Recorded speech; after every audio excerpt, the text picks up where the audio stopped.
নেককার বান্দা যখন আমাকে আল্লাহ বলে ডাক দেয় তখন তার আশা ভরসা থাকে কিছুটা নেকির উপর। আর আবার গুনাহগার বান্দা যখন আমাকে আল্লাহ বলিয়া একবার ডাক দেয় তখন আর আবার গুনাহগার বান্দার অন্য কোনো আশা থাকে না, তার নেকির কোনো আশা থাকে না। ও মুসা, নেকির উপর কোনো ভরসা না করিয়া স্বয়ং আমি আল্লাহ তাআলার উপর ভরসা করে আমার বান্দা আমাকে মায়া করে ডাক দেয়, আমাকে দয়া করে ডাক দেয়, ভালোবেসে ডাক দেয়।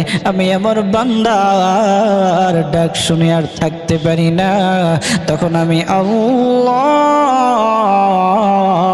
আমার বান্দার, আমার গুনাহগার বান্দার ডাকে দুইবার জবাব দান করি।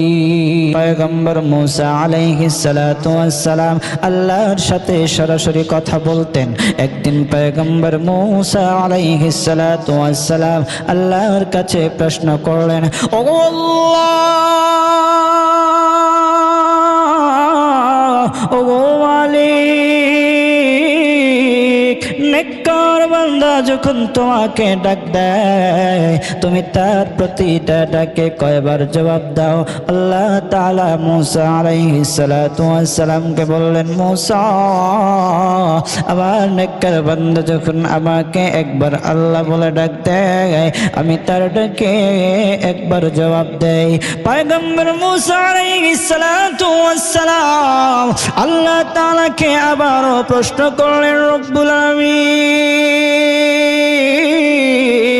তোমার গুনাহগার বান্দা যখন তোমাকে একবার আল্লাহ বলে ডাক দেয় তুমি তার ডাকে কয়বার জবাব দাও?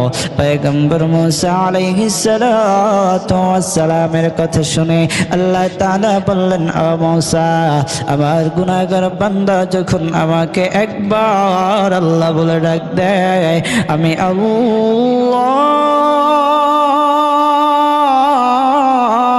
আমার গুনাহগার বান্দার ডাকে দুইবার জবাব দেয়। পয়গম্বর মূসা আলাইহিস সালাতু ওয়াস সালাম আল্লাহর কাছে আবার প্রশ্ন করলেন, ও আল্লাহ,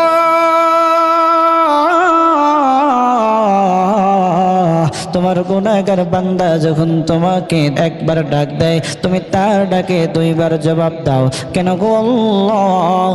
আর তোমার নেককার বান্দা যখন তোমাকে একবার আল্লাহ বলে ডাক দেয় তুমি তার ডাকে একবার জবাব দাও কেন গো আল্লাহ?